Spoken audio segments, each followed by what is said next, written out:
अस्सलाम वालेकुम पाइसियंस, मैं हारिस अज़मीम प्रोफेशनल एस्ट्रोलॉजर आपकी खिदमत में हाज़िर हूँ इस हफ्ते की एस्ट्रोलॉजिकल रिसर्चेस के साथ। ये अप्रैल का पहला हफ्ता है।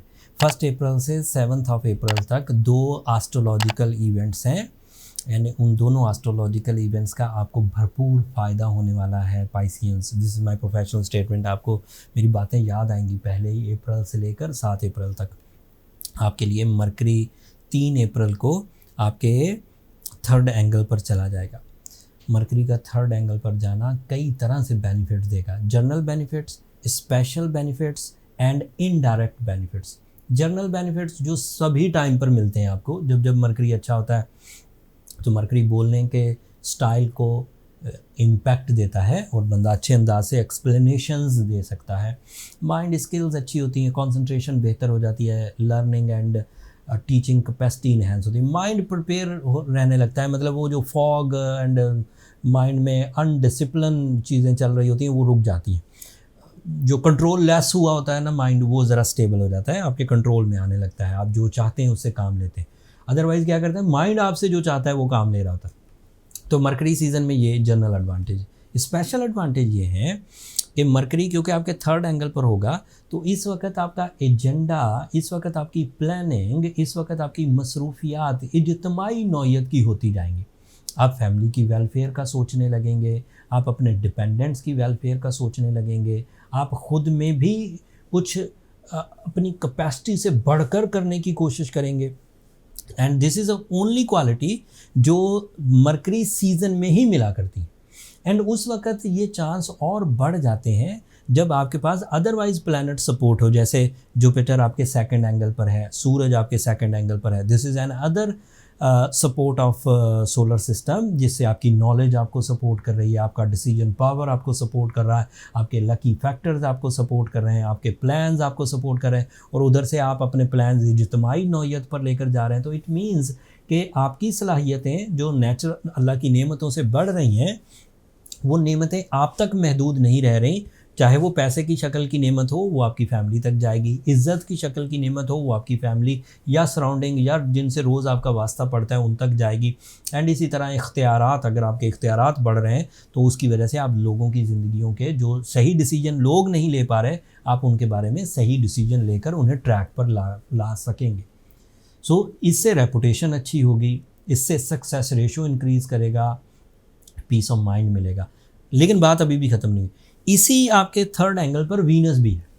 तो मरकरी एंड वीनस इकट्ठे हो जाएं तो कज़न मैरिज चांसेस बढ़ जाते हैं, या enter the family marriage chances बढ़ जाते हैं, या अरेंज मैरिज चांसेस बढ़ जाते हैं। तो ये अलग से फ़ायदा। फिर वीनस और मरकरी अगर 3rd एंगल पर हो तो ये अलग से पीस ऑफ माइंड देता है, ऐसा पैशन जिससे आप कंप्लेंट्स कम करते हैं। जैसे समटाइम होता है ना, not for all Piscean but ऐसा मेरा एक्सपीरियंस है पिछले 23 सालों में, थोड़ा शुगर कोट करके बयान करता हूँ। कुछ लोग होते हैं जिम्मेदारियाँ निभाते रहते हैं, फैमिली की हों, दोस्तों की हो, लेकिन साथ में शिकायत करते रहते हैं, वो मेरे ऊपर ही बोझ डाले जा रहे हैं, मेरे ऊपर ही सारी जिम्मेदारियाँ डाले जा रहे हैं, फलां भाई कुछ नहीं कर रहा, या दोस्त कुछ नहीं कर रहा, या कंपनी का कुलीग कुछ नहीं कर रहा, या इस तरह की वो जिम्मेदारी भी निभा कर आए होते हैं लेकिन आकर कंप्लेन भी कर रहे होते हैं। तो उससे वो रिस्पेक्ट जनरेट नहीं हो पाती, काम निकल जाते हैं। लेकिन क्योंकि वो कंप्लेन करते रहते हैं तो कंप्लेनिंग पर्सनैलिटीज़ लोग ज़्यादा ओब्लाइज नहीं करते, उन्हें लगता है कि ये बंदा ज़्यादा कंप्लेन करता है। लेकिन during the season off mercury and Venus complain बंद हो जाती एंड परफॉर्मेंसेस शुरू हो जाती हैं। आप फैमिली की जो रिस्पॉन्सिबिलिटी निभा कर आए, आकर ज़ुबान पर नहीं लाएंगे एंड फील करेंगे प्लेजर, पैशन, रिलैक्सेशन एंड खुशियाँ। एंड इसी तरह कुलीग का कोई काम कर दिया तो करके कंप्लेन नहीं आएगी ज़ुबान पर, एंड फिर वो जाहिर बात है ओब्लाइज करेंगे कि भाई इसने मेरे बुरे वक्त में काम किया, और उससे रेपुटेशन अच्छी होगी, रिस्पेक्ट होगी, इससे मुआशरा तरतीब आता है, इससे सर्कल ही तरतीब। मुआशरा बहुत बड़ी चीज़ है। सर्कल मतलब जिनसे आपका रोज़ वास्ता पड़ना है, 2-4 लोगों से पढ़ना है, 2-4 फैमिली मेम्बर से पढ़ना है, 2-4 कुलीग से पढ़ना है, 1-2 दोस्तों से भी पढ़ना है, तो ये सर्कल कहलाता है। इसी में आपकी रेपुटेशन डेवलप होने लगती है एंड पीस ऑफ माइंड आने लगता है। लेकिन अब मज़े की बात यह है कि मरकरी और वीनस ज़्यादा लंबे अरसे इकट्ठे नहीं रहेंगे। मरकरी तो अभी इंटर होगा 3 तारीख को आपके 3rd एंगल पर, तो ये तो 3 हफ्ते रहेगा।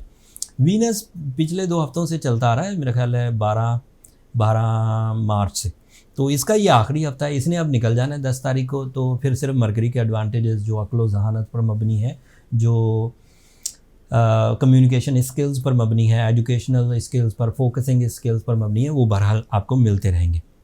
सूरज आपके सेकंड एंगल पर है, जुपिटर आपके second angle, this is another combination of two planets, it is a group of two planet. सूरज की वजह से जॉब का अच्छा होना, या जॉब मिलना, या जॉब में प्रॉफिट्स होना, इंक्रीमेंट्स या प्रमोशंस, या जॉब से बिजनेस की तरफ आना, बोथ आर पॉसिबल। बट अगर सूरज की वजह से आपने अच्छा डिसीजन लिया और जॉब से बिजनेस की तरफ आ गए, या जॉब अपनी परफॉर्मेंसेस से आपने ग्रोथ की, तो that means by your talent आपको इंक्रीज मिला। लेकिन Jupiter is also there which is creating some lucky factor. अगर आपने किया कुछ नहीं, यू नो वेरी वेल, आपको पता होता है मैंने किया कुछ नहीं, और इंक्रीमेंट आ गया, तो that means your lucky factor, आपको किस्मतन मिल गया, किस्मतन अपॉर्चुनिटी मिल गई। तो both are possible in next few days. तो अगर किस्मतन मिले तो भी उसे इग्नोर मत करिए, अगर टैलेंट से मिले तो भी इग्नोर मत करिए। टैलेंट भी अल्लाह की नेमत है, जुपिटर भी अल्लाह की नेमत है, आपको सिर्फ परफॉर्म करना है। जब अपॉर्चुनिटी मिले किस्मतन परफॉर्म करिए। आप अपने 60 वाले फेज़ में जुपिटर की सपोर्ट से बड़ी बड़ी कामयाबियाँ ले सकते हैं। 60 को इग्नोर नहीं कर सकते। वो मैं अगर बता नहीं रहा हूँ तो इसका मतलब ये नहीं है कि 60 है नहीं, वो मैं बार बार नहीं बताता इसलिए कि बंदे भी डरे डरे से रहते। उसको ओवरकम करिए। सूर्य शम्स से इफेक्टिव मोस्ट है, एंड ब्लू सफ़ायर से रिकवरी हो गई है, तो अल्लाह का शुक्र अदा करिए कि आप मूड में अच्छे हैं, परफॉर्मेंसेस में अच्छे हैं, रिवॉर्ड्स में अच्छे हैं, रिलेशंस में अच्छे हैं, हेल्थ में अच्छे हैं, पर्सनालिटी अट्रैक्ट कर रही है, education, that means you are okay. So अब आप पेशेंट नहीं। बट अगर उलझने बाकी हैं तो फिर सूर्य शम्स कंटिन्यू रखिए, या फिर जो नेक्स्ट स्टेप ऑफ ट्रीटमेंट है उसकी तरफ जाइए। Next step of treatment publicly announce नहीं किया जा सकता, वो एक सिवियर सिचुएशन है, उसके लिए अपने बर्थ चार्ट कैलकुलेशंस की तरफ जाइए, उसके बाद ही डायग्नोसिस के बाद ही प्रिस्क्रिप्शन आप तक पहुंचेगी। Personal diagnosis means your birth chart calculations. अगर आप एस्ट्रोजेम्स के फोरम से बर्थ चार्ट कैलकुलेशंस करवाना चाहें तो ये नंबर नीचे चलते रहते हैं, आप इन पर रब्ता करके अपने लिए टाइम ले सकते हैं। वो फ्री फोरम नहीं है पाइसियंस, होपफुली आप अंडरस्टैंड करेंगे। अगले हफ्ते जब वीनस एक नए एंगल पर जाएगा तो नए नए रुझानात पैदा करेगा, वो तफसील अगले हफ्ते बयान करूँगा। ये जो मैंने इतनी लंबी वीडियो बनाई है ये उन लोगों के लिए थे जो तफसील चाहते हैं, जो लोग ज़रा शॉर्ट्स चाहते हैं, जो कि आजकल मीडिया ट्रेंड है। मेरी सोशल मीडिया टीम मुझे अक्सर ये उकसाती है। तो मैंने इनके ये जो दोनों इवेंट थे, फुल मून जो रमज़ान का पूरा चांद है और मरकरी और वीनस का इकट्ठा होना, इन पर मैंने शॉर्ट्स वीडियो भी बना दी है, लेकिन वो एक और चैनल पर लोड होंगी एस्ट्रोजेम्स शॉर्ट्स के नाम से, तो आप उधर देख सकते हैं। मैं लिंक नीचे डिस्क्रिप्शन में दे दूँगा। That's all from my and Pisceans. Hopefully ये इन्फॉर्मेशन आपके काम आएगी। अब आप अपनी इबादतों की तरफ तवज्जो दीजिए। ड्यूरिंग द इबादतें हमें भी अपनी दुआओं में याद रखिएगा, मुझे भी, मेरी टीम को भी। एंड यू नो कि ये मेरी इबादतें, ये आपकी दुआएं मेरे लिए प्रीशियस मोस्ट हैं, दुनिया के लिए भी, आखिरत के लिए भी। एंड चैनल को भी सब्सक्राइब कर लीजिएगा। आप लोगों की सब्सक्रिप्शन हमें ज़रा हौसला दे देती है। अगले हफ्ते तक के लिए अल्लाह निगहबान।